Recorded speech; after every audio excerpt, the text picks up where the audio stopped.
Hi friends, మీకు ఈ video నచ్చితే లైక్ చేయండి, సబ్స్క్రైబ్ చేయండి. రోజా దగ్గర ఉన్న రాజమణి హారాన్ని ఇవ్వమని రవాదేవి అంటుంది.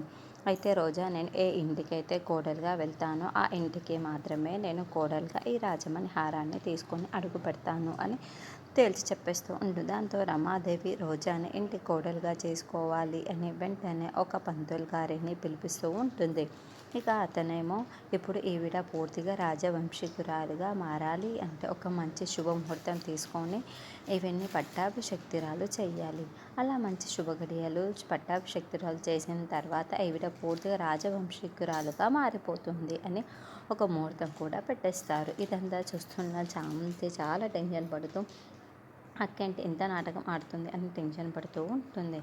అలా శుభగడియలు మొదలైపోయాయి. రోజాని పట్టాభిషేకురాలు చేయాలి కాబట్టి ఆ సింహాసనంలో కూర్చోపెట్టడానికి రోజుకోనండి అని అతను చెప్తూ ఉంటాడు.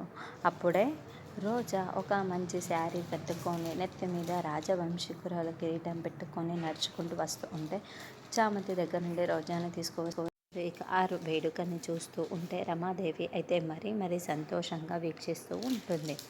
ఒక మంచి రాజసింహాసనాన్ని కూడా రెడీ చేసేసి ఉంటారు. అప్పుడు చామంతి పూల రహదారి పైన రోజాని నడిపించుకుంటూ తీసుకొని వస్తూ ఉంటుంది. అయితే పొరపాటున చాము కాస్త జారిపోతూ ఉంటుంది. దాంతో చామంతి కింద పడిపోతూ రోజాను కూడా తోసిస్తుంది. రోజా ఒకవైపు, చామంతి నేరుగా వెళ్ళి సింహాసనం పైన పడిపోతూ ఉంటుంది.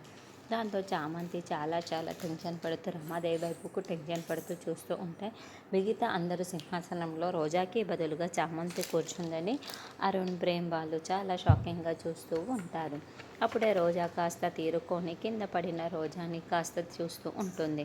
అయితే చాలా విసురుగా తల తిప్పడంతో రోజా తలపైన ఉన్న ఆ రాజకిరీటం కాస్త ఎగురుకుంటూ వెళ్ళి చామంతి తలపైన పడుతుంది.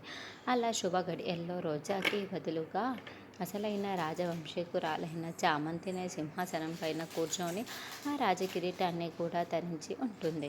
ఇదంతా చూస్తున్న రమాదేవి కోపంతో రగిలిపోతూ ఉంటుంది.